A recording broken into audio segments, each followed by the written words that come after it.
그 영조에 대한 너그러운 마음을 기리는 송덕비가 되겠습니다.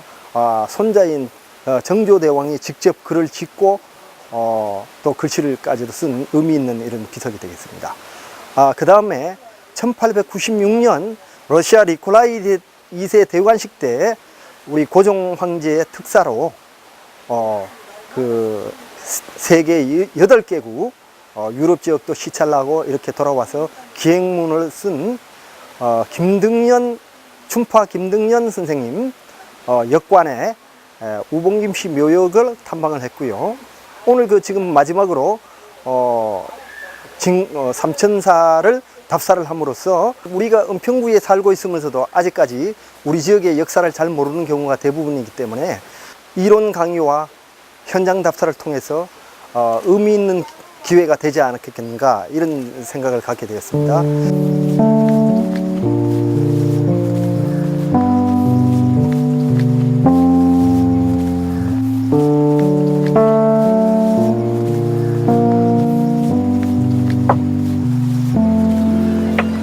소도둑이 소를 훔쳐갖고 꿀고 넘어가는 거를 구파발에 여기 금암참에 발장이 여기 밧줄 소장이 잡았단 말이에요.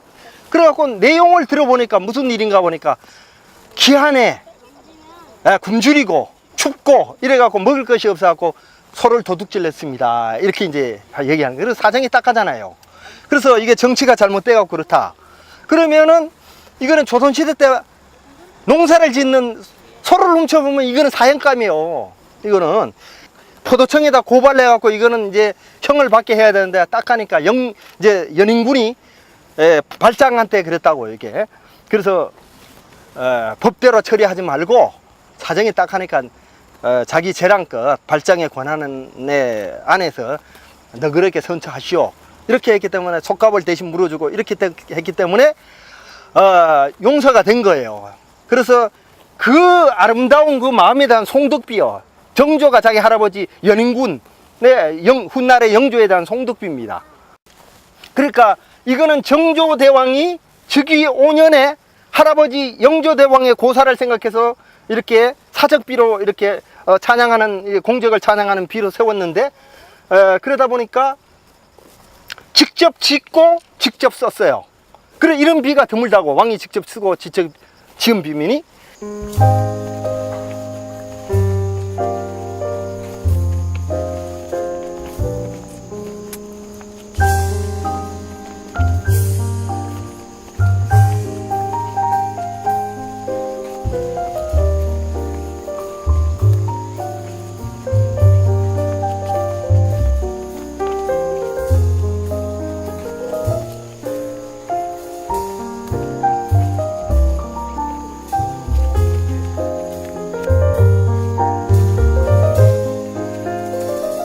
김등년 선생님 묘가 되겠습니다. 1896년 러시아 마종 황제 니콜라이 2세 대관식 때에 민영왕 공사 수행해 갔던 중국어 역관 김등년 선생님의 묘가 되겠습니다.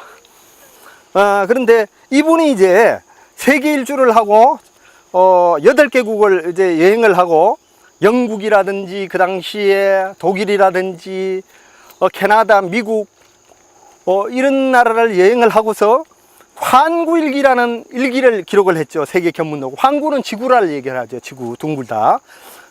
그 다음에 구슬로 한자 아닙니까? 구슬로 한자에다 옥구자를 쓴 겁니다. 옥이롱 구자.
좌우측에 구멍이 2개 뚫린 거는 저거는 보호각이 본래 있었던 거예요. 예, 건물 이렇게 보호각이 예, 그렇게 되어 있고, 그런데 저 위에 저 바위가 저게 보호각 역할을 하는데 그래 안 떨어지고 참 묘하게 잘 걸려 있네요. 오늘의 기리의 인문학을 나와봤는데요. 너무나도 생각보다 강사님께서 또 열심히 해주시고 또 답사에 있어서는 더욱이나 오늘 하루 여정에 다 못할 거를 아주 시간을 꽉 채워가지고 여러 군데를 다 이렇게 집약적으로 말씀해 주셔서 오늘의 인문학 공부에서 여러 가지를 느끼고 마지막으로 삼천사에 와보니까는 저 같은 경우는 말만 들었는데요. 너무 정말 정교하니 참 옛 것을 저희가 보고 또 여기서 느끼고 배우고 예, 많은 것을 배웠습니다.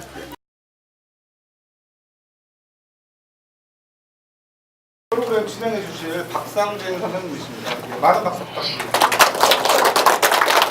안녕하세요, 박상진입니다. 반갑습니다.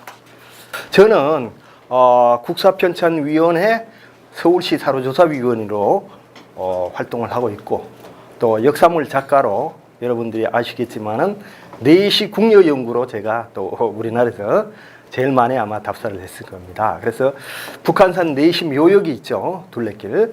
그것도 제가 2003년에 문화일보로 전면 기사로 이렇게 내보냈다가 13년에 파묘가 됐죠. 그것도 제 이름이 검색하시면 올라가 있을 겁니다.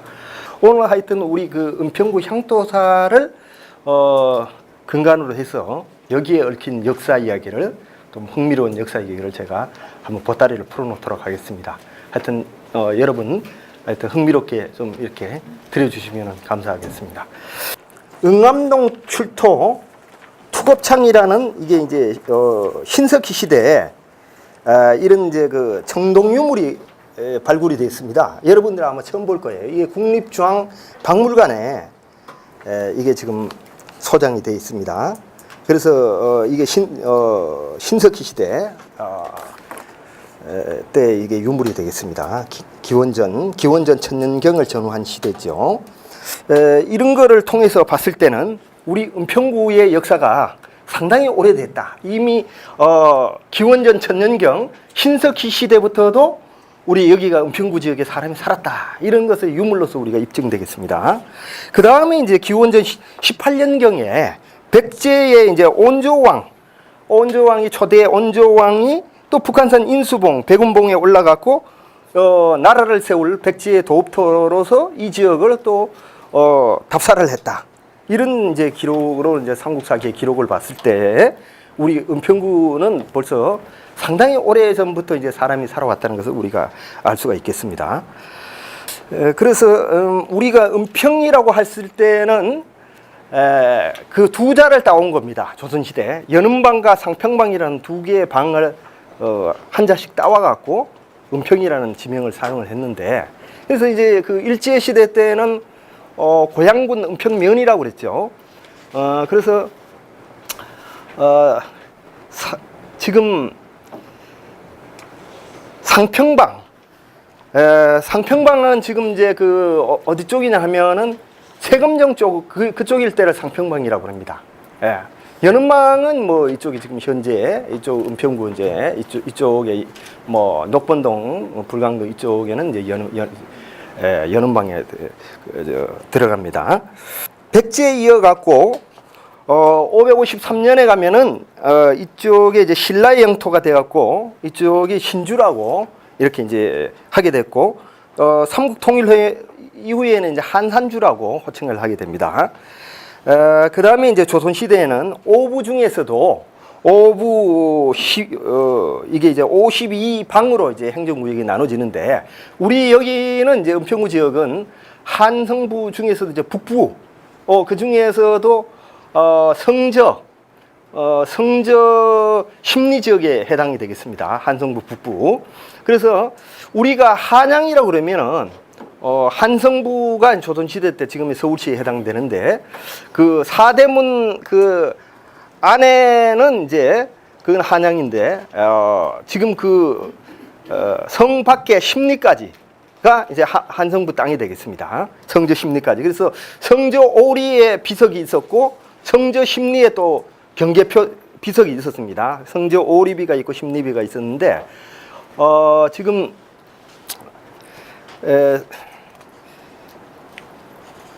지금 현재 성저 오리비는 지금 발견이 돼 갖고 해화문 쪽에 발견이 돼 갖고 지금 남아 있는 상황입니다. 우리 은평구 지도가 지형이 보면은 땅 모양이 지금 뭐 같이 생겼죠? 이쪽에 사진을 보면 뭐 같이 생겼어요? 우리가 비둘기 같이 생겼죠. 그래서 국구비천형이라고 해서 비둘기가 날아가는 형상입니다. 그래 우리가 서울의 시조도 비둘기고 은평구의 구조도 구의 새도 비둘기입니다. 그래서 왜 그러냐? 우리 은평구는 통일로가 있죠. 그래 남북 적십자 회담 사절들이 오고 간 통일로가 박 대통령이 명명한 통일로비가 구파발에 지금 있죠. 남아 있죠. 그래서 이게 이제 말하자면은 옛날 중국의 이제 사신들이 이 길을 왔다 갔다 그러는 연행로죠. 그래서 이것이 이제 통일로, 남북 통일을 지향하는 이런 염원이 있기 때문에 이 평화의 상징 비둘기를 우리가 구조로 했습니다. 그래서 이 땅 모양이 보면은 비둘기가 날아가는 형상이죠. 이쪽 보면은. 그래서 그런데 그 중에서도 여기 지금 비둘기의 부리 부분, 주둥이 부분에 보면 이렇게 톡 튀어나왔어요. 그게 어디 부분이냐면 통일로입니다. 바로. 통일로 부분인데, 그거를 일부러 만들기 위해서, 지금 이제 지형을 인위적으로 비둘기 이렇게, 부리처럼 이렇게 만들기 위해서 이렇게 톡 튀어나왔는데, 그러다 보니까, 이 지금 통일로도 여기 보면 구파발에, 동산동하고, 오른쪽으로는 이제 옛날 꽃동네였죠. 그래서 왼쪽에 이제 동산동 석재공장이 있는데 그 경계가 정확하지를 않고 이게 또 창릉천 쪽으로 해서 보통 저 하천의 가운데를 이렇게 경계로 해야 되는데 그렇지도 않고 이쪽으로 하천 이제 남쪽으로 이렇게 도로가 있잖아요. 그래서 거기가 이제 들쑥날쑥해요. 이게 들쑥날쑥해. 그게 왜 그러냐면 이게 비둘기 이게 이 지형을 이게 비둘기에 가깝게 만들기 위해서 머리 부분에 가깝게 만들기 위해서 그렇게 한 거예요. 그러니까 좀 오해가 있죠. 그래서 우리가 또 어떤 게 있냐면은 지금 수색동에 수색동 205번지에 국방대학교가 있습니다. 국방대학원이 있는데 거기는 행정구역상으로는 고양시 덕은동에 속해요. 내비로 찍고 가면은. 근데 거기 학교 안은 담장 안은 205번지고 수색동 205번지고 수색동 205번지는 거기가 아니에요. 지금 저 수색역 있는 쪽이거든요. 그리고 그 밖은 고양시 덕은동이에요. 그리고 고양시 땅 안에 은평구 땅이 있는 거예요. 은평구 205번지가 있는 거예요. 그러면 그거를 우리가 옛날에 어떤 일이 있었냐면은 우리가 독일 통일 전에 동독 안에 베를린이 있단 말이에요. 베를린인데 서베를린이 동독 안에 서베를린이 있는 거예요. 동서베를린이. 동베를린은 동독 땅이고 서베를린은 이게 서독 땅이 되는 거예요.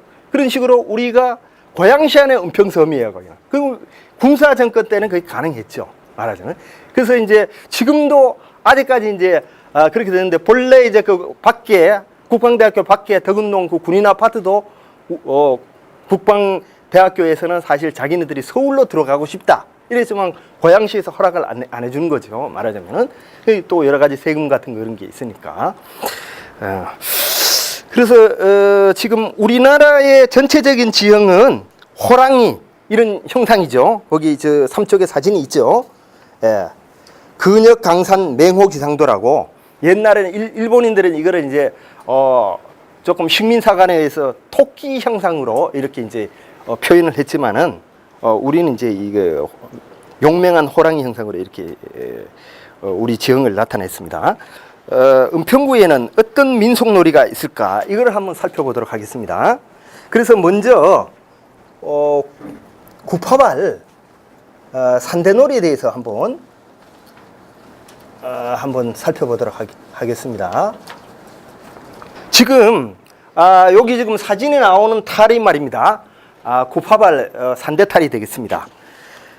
구파발 산대탈이 되겠는데, 이 구파발 산대탈은 우리 조선 시대 때 우리 그 서울에는 본산대놀이라고 해서 여기 지금 저 탈 사진이 1941년도의 사진이에요.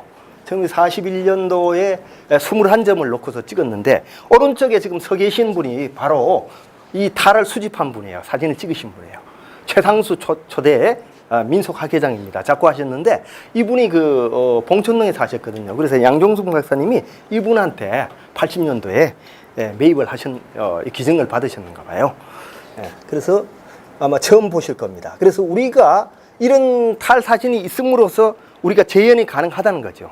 우리가 대본만 이제 우리가 뭐 이렇게 발굴을 한다든가, 대본이 없으면 뭐 다시 또 이렇게 대본을 창작을 통해 갖고 또 이렇게 재현을 할 수가 있죠. 그래서 그 당시에 또 이렇게 연희 장면입니다.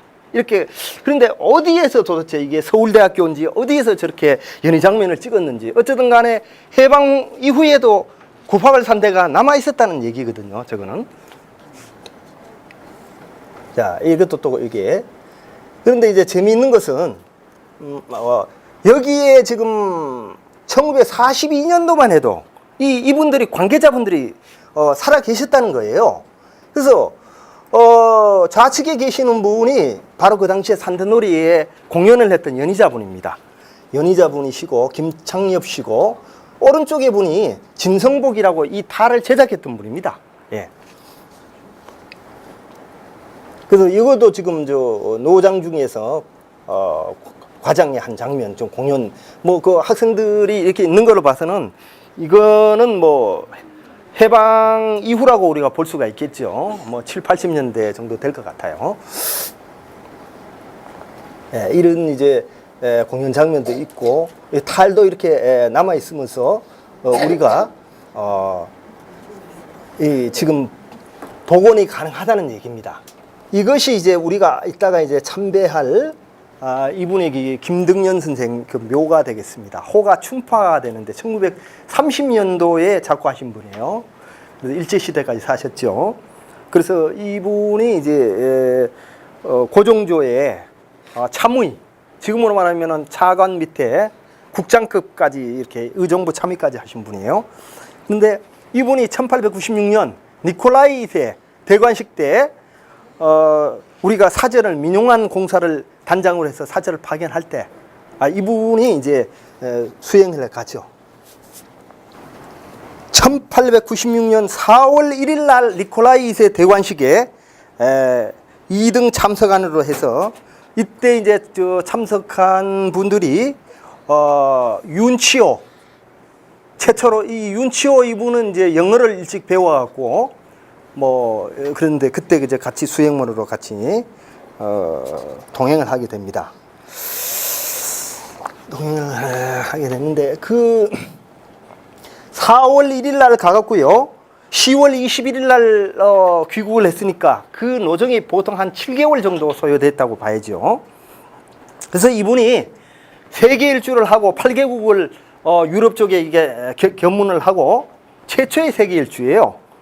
물론 1883년에 최초의 구미사절단인 민영익이 미국에 물론 보빙사로 간 것이 최초라고 할 수 있지만은, 그때는 일본을 통해서 태평양으로 해갖고 미국을 갔다 오고, 민영익은 또 유럽 쪽에 뭐 조금 들리긴 했지만은 홍영식 같은 경우는 바로 이제 바로 돌아왔고, 그런데 이분이 이제 실질적으로 민영항공사가 이때가 뭐 8개국해서 결국에는 한 7개월 소요되는데, 처음에 이제 어떻게 가느냐 하면은 인천에서 러시아 군함을 타고, 크레마치오라는 군함을 타고 먼저 상해로 갔습니다. 상해 가서 홍콩에서 오는 이제 황후호라는 또 여객선을 타고서 일본을 가서, 일본 나가사키 그쪽으로 해서 또 교토에 가서 우리가 그때 또 공사관에 있었어요. 공사관에 또 들렸다가 거기에 공사관은 왕의 위패를 또 이렇게 모셔놓죠. 전골표라서 또 얘를 표하고 그 다음에 이제 태평양으로 해서 배를 타고 캐나다로 갑니다. 캐나다로 가서 몬트리올 그쪽에 해서 결국에는 또 어디로 가느냐? 뉴욕으로 가요. 유약이라 그래요. 유약 한자로는. 뉴욕으로 가서 결국에는 거기 캐나디안 열차를 타고 또 뉴욕으로 가서 거기에서 센트럴 파크가 있죠. 그래도 다 구경하고 거기서 배를 또 탑니다.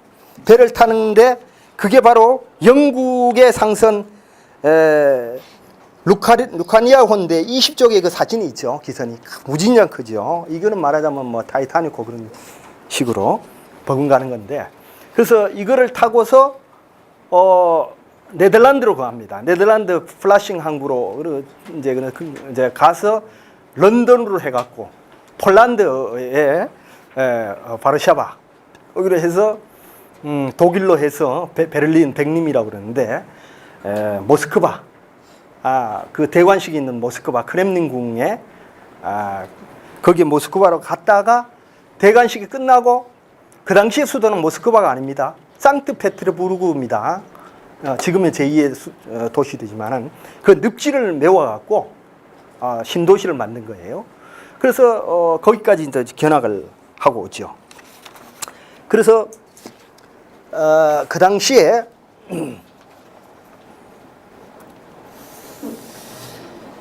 그 당시에는 우리가 어떤 거냐 하면은 우리 고종은 이제 조선의 왕이기도 하고 대한제국의 황제이기도 하잖아요. 그런데 1897년에 대한제국이 선포가 된 바로 전해입니다. 그러면 우리가 왕일 때는 호칭이 뭡니까? 왕한테 부르는 호칭은 전하잖아요. 근데 황제는 폐하란 말이에요. 근데 1894년 갑오경장이 되면서 서양식으로 행정 이런 관직명을 개편을 하고서 통리기무아물이라든지 뭐 이래서 하고 이때는 뭐 내부 주사라든지 뭐 이런데 이제 이때에 결국에는 호칭이 뭐냐 하면은 갑오경장이 되면서 우리가 잘못된 게 많아요. 이게 드라마 같으면 왜곡된 게 많아요. 그러면 우리가 안중근 우리가 연극을 보셨잖아요. 대한국인. 대한국인이 뭐냐? 대한제국의 사람이란 얘기예요. 그래서 그 당시는 뭐 1909년 이토를 저격할 당시는 대한제국이었으니까. 그래서 결국에는 연극에서 대한국인이라고 그래야 되는데 그 당시에 만세를 부르잖아요. 러시아 경호단들이 거기 도열하고 있는 데서 이토를 저격하고 그때는 러시아 말로 만세를 부른단 말이에요. 꼬레야 우레 이렇게 한단 말이에요. 우레라는 게 러시아 말로는 만세란 뜻이에요. 그래서 드라마에는 대한 뭐 이렇게 갖고 조선 만세, 조선 뭐 독립만 이게 아니란 말이에요. 조선이 아니야. 그때는 국호가 대한제국이에요. 그러니까 꼬레야 우레 이라고 러시아 말로 했거든. 그래서 이게 우리 작가들이 소설에서도 그거 잘못 몰라갖고 그냥 조선이라 이라고 영국에서도 정확하게 고정을 해서 연구를 해서 정확하게 그걸 조사를 해서 이렇게 할 필요가 있습니다. 지금 이게 사진에 나오는 분이 바로 니콜라이 2세가 되겠습니다. 러시아 황제. 아주 잘생겼죠. 그리고 고종으로 봐서는 나이 차이가 많이 나죠. 아주 어리죠. 예. 그래서 결국에는 이제 레닌한테 총살을 당했죠. 반동분자로 부르주아로 해갖고 이제 공산혁명이 일어나니까. 그래서 그때 이제 전쟁이 일어나는 게 청군과 이제 러시아가 100개가 있고 뭐 그렇죠? 100개 러시아에 뭐 그래서 결국에는 이게 제국 군대하고 공산 군대하고 적군하고 이제 이게 싸운 거예요. 결국은 적군이 이겼죠. 레닌 쪽의 군대가 이겼죠. 혁명군이. 그런데 우리가 이게 그 당시에 흥미로운 게 있는데 자, 이때 이제 크렘린궁에서 말이에요. 대관식을 한다고요. 러시아 니콜라이 2세 황제의 즉위식을 하는데 즉위식을 하는데 이제 요것이 즉위식 장소가 어디냐? 크렘린궁 안에 있는 거예요. 크렘린궁 안에 있는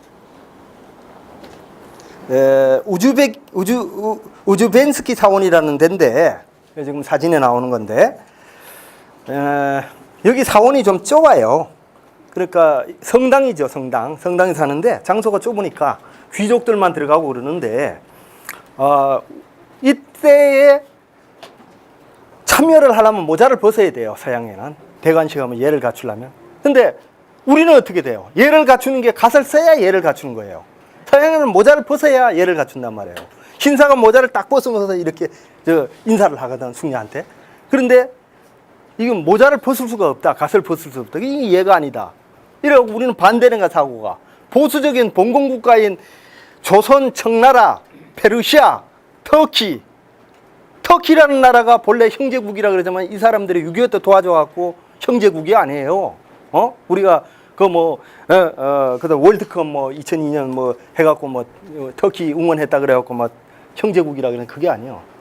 이 사람들은 중국 만리장성 북쪽에서는 돌골족이에요. 돌골족. 고구려하고 돌골족이 동돌골하고 서돌골하고 찢어지는데 서돌골이 지금 터키적으로 이주한 게 바로 셀주크 터키, 셀주크 투르크, 돌골 투르크 터키 이렇게 된 거예요. 셀주크 투르크는 십자군들을 격파한 바로 셀주크 투르크. 그 후예가 오스만 투르크예요. 바로 서로마 제국, 비잔틴 제국을 멸망시킨 이스탄불. 콘스탄티노플의 콘스탄티누스 황제의 이름을 딴 콘스탄티노플을 이스탄불로 바꿨지, 이름을요. 그래서 이 사람들은 같은 황인종이에요. 지금 서양 사람 같이 생겼지만 본래 이거 황인. 언어를 보면 알 수가 있어요. 무랄 알타이의 계통수가 어법이 똑같아요, 우리하고. 나는 너를 사랑한다. 이렇게 되잖아요. 근데 서양은 나는 사랑한다, 너를. 중국어도 역시 그렇잖아요. 그러니까 워 아이니 나는 사랑한다, 너를. 이렇게 된단 말이에요, 어법이. 근데 중국어는 어법이 좀 안 맞는 게 이상해. 같은 몽골족인데 중국어, 차이나 티베트도 다 영어 시키고 그 사람들이 영어 하기 쉬워요. 그러니까 우리는 만만하게 보는 게 일본어를 그래서 만만하게 보잖아요. 문법이 같으니까. 그러니까 우리는 보면은 건니치와 하면은 들리거든, 이렇게. 그런데 중국어 배우기가 쉬워요, 훨씬 더. 우리 옛날에 사람들은 땅 짓고 헤엄치기야. 한자 문법하고 중국어하고 해석이 이게 문법이 같거든. 그러니 이제 이 사람들은 실질적으로 우리가 중국어 배우려면은 한 10만 자 배워야 되는지 알아요. 안 그래요. 간체 이게 한 1800자만 알면은 한 1200자 정도 하면은 회화가 다 가능해요. 일본어를 하려면 한 18,000자 알아야 돼요, 한자를. 그러니까 사실은 중국어 배우기 더 쉽습니다. 그런데 이 대관식에 참여를 해야 되는데, 자, 이게 이제 고민거리가 이제 갓을 벗고서는 이게 못 들어간다 이겁니다, 오리사신이. 그래서 결국에는 안 들어가고, 그 옆에 삼위일체 막루에서 결국에는 대관식을 지켜봤다는 거예요. 그래서 우리는 무조건 갓을 써야 예란 말이에요. 어디에 갈 때 의관정제한다고 그러잖아요. 그래서 일제시대에 어떤 일이 있었냐면은, 일본 쪽에 이제 저거 행사가 있었어요. 거기 참여해갖고, 일본인들은 저거 하잖아요. 천황폐하 만세 이걸 하잖아요. 반자이 그러잖아요. 텐노해가 반자이 그런단 말이에요, 천황폐하만. 그런데 조선 사람들도 그 당시 일본의 눈치를 보니까 관리들도 만세 부를 수가 없는 거예요. 그래갖고 만세 부르니까 고종한테 또 고종이 봤으면 기분이 안 좋잖아요. 문책을 당해. 어떻게 그 관리가 그렇게 천황폐하 만세 이렇게 할 수가 있느냐. 저거 하기는 했지만 마지못해 했지만은 갓을 안 썼으니까 이건 무례하다 이거야. 천황한테 예를 안 갖췄으니까 이거는 상관이 없지 않느냐, 비례다, 이러는 거예요. 무관 비례라 이거예요, 관을 안 썼으니까. 그러니까 이거 똑같은 거예요, 이게. 사고방식이 동서양은 반대예요. 서양은 동쪽이 유목국가라 갖고 바이킹, 게르만족, 영국의 전부 영국 같은 경우도 게르만족이 일파잖아요. 앵글로 섹슨족 아닙니까? 그러니까 이게 전부 유목국가다 보니까 고기 같은 거 많이 먹고 이러다 보니까 동쪽이에요. 우리 동양은 이거 유학 이런 쪽으로 해서 정적이에요. 조용하고 이렇게. 그러니까 우리는 농경민족이고 저는 이제 유목민족이에요. 그래서 어떤 문제가 있었냐면은, 자, 이제 그런데 여기 한번 봅시다. 20쪽에 한번 보자고. 아주 흥미로운 게 있어요.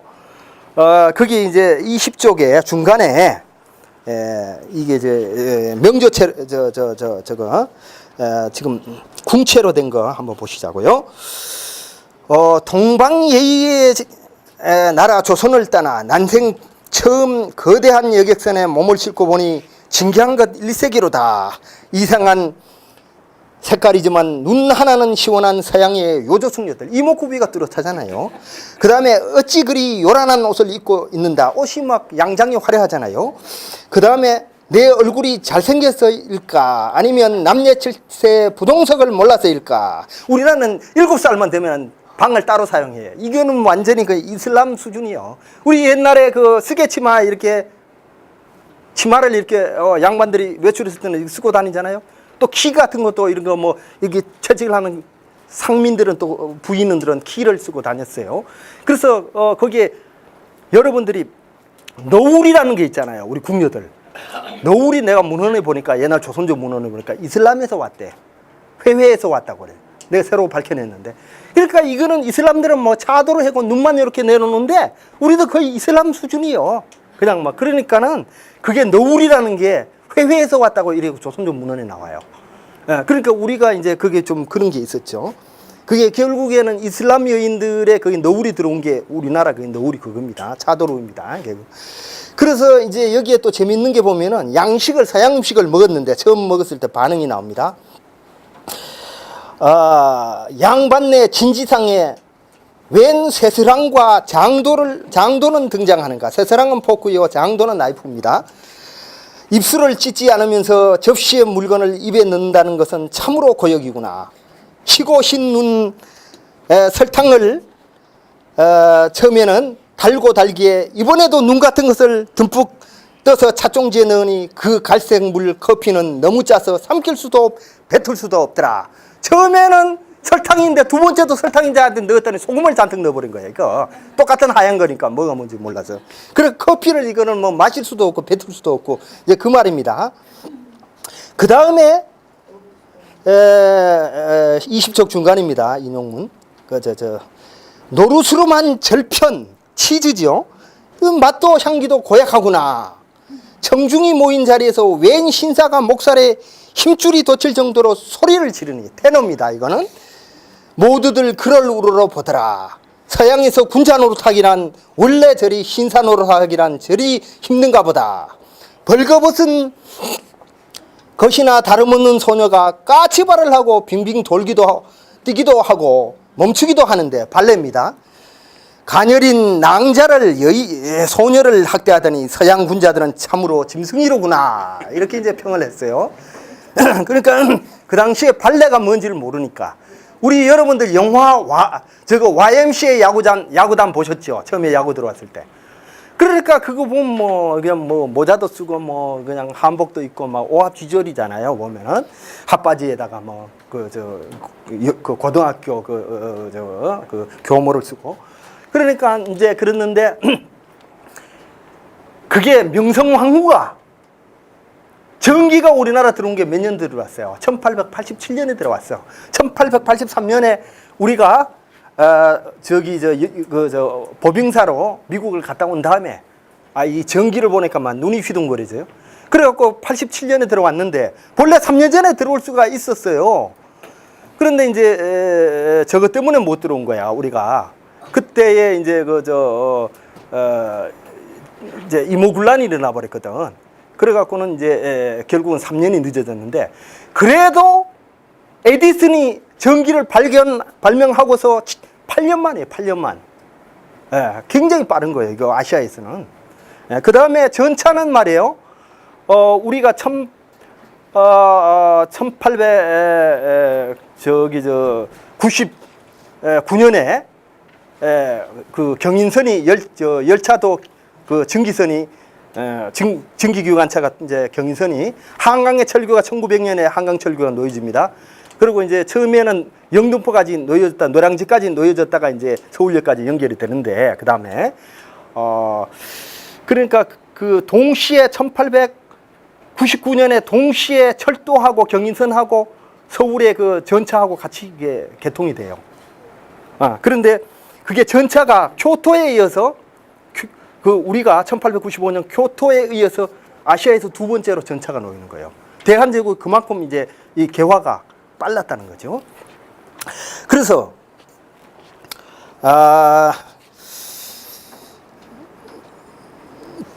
그러니까 전차도 아시아에서 두 번째죠. 전기는 에디슨이 발명한 해로부터 8년 만입니다.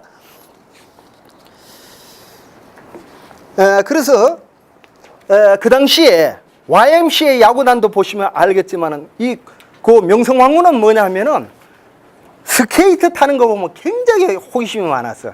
그리고 서양 사람들이 그거 뭐냐 하면은 서양부 탄다고 그랬어요. 운동화를 서양부시라고 그랬어. 명성황후는 또 이거 무속에 아주 탐닉을 해서 우리 이 금성당 있잖아요. 은평 뉴타운 구파발에 그 구파발 성당 그쪽에 있는데 금성당에 있는 게 바로 단종보기 때 그 세종왕자 금성대군을 신으로 한 겁니다.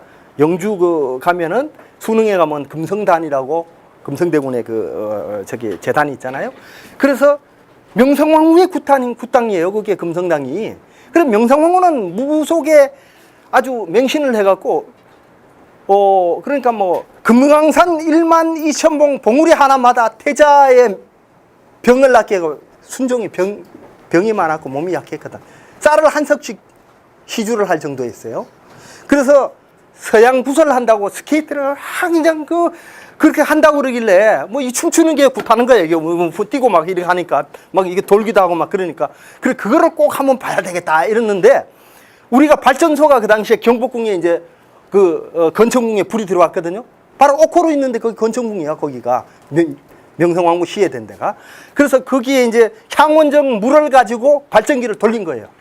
전기는 750개 정도의 등을 달 수가 있는 거예요. 그 다음에 1894년에 가갖고 창덕궁에 제2발전소가 생겨요. 그건 한 2,000등을 이렇게 켤 수가 있는 거예요. 그래서 60척짜리. 그래서 이제 결국에는 그 물을 발전을 해갖고 이게 하다 보면 막 또 뜨거워지잖아요. 끓이고 그러다 보니까 고기가 죽으니까 나라 망할 징조다. 그리고 이놈의 불이 뭐 자꾸 나갔다 들어왔다 하는 경우가 많아요. 이게 발전기가 꺼지고 막 이래. 그래갖고 이게 건달불이야. 그리고 이제 뭐 그냥 건달이라는 게 뭐 그렇잖아요. 먹고 노는 거. 그리고 이게 또 내 그냥 돈만 그냥 잡아먹는 거다. 이렇게 해갖고 이제 놀고서 그냥 돈을 먹는다요. 건달불이라고 그러는데 결국에는 명성황후가 그거를 꼭 한번 봐야 되겠다. 서양 부설 한번 스케이트를 한번 봐야 되겠다. 이래갖고 향원정에서 한번 서양 선교사들 한번 좀 이렇게 좀 스케이트 타는 거를 보라. 아니 아무리 봐도 명성황후가 안 보여. 고정하고 명성황후는 어디서 봤냐? 향원정 안에 발쳐놓고 이렇게 내려다 본 거예요. 안 보이지 왕하고. 그렇게 몰래 이렇게 본 거예요. 그래서 그랬는데 결국에는 이제 명성황후는 뭐냐면은 그 당시에 우리 시각이 스포츠라는 게 없었어. 그러니까 운동이라는 게 없었으니까 테니스를 치는 거 보고 구한말에 우리 그 사대부들이 뭐라고 그러냐 하면은 아이고 저 힘든 저 중노동을 하인을 시키지 왜 양반이 저런 걸 하는고 이랬단 말이죠. 스포츠라는 걸 모르니까 그 힘드는 걸 땀 흘려갖고 왜 중노동을 하느냐 이거요. 그러니까 운동을 안 해갖고 옛날 사람들 키가 조그만해요. 근데 구한말에 개방이 되고 잘 먹고 이렇게 서양에 시찰하고 키도 크고 막 이러니까 잘 먹고 영양 보충하니까 이제 키가 커진. 이승만도 옛날에 보면 일제시대 그 감옥에 이래갖고 빼빼하고 키도 작았는데 나중에 보면 커졌잖아요. 보면 대통령하고. 그래서 이제 여기 또 21쪽에 한번 봅시다.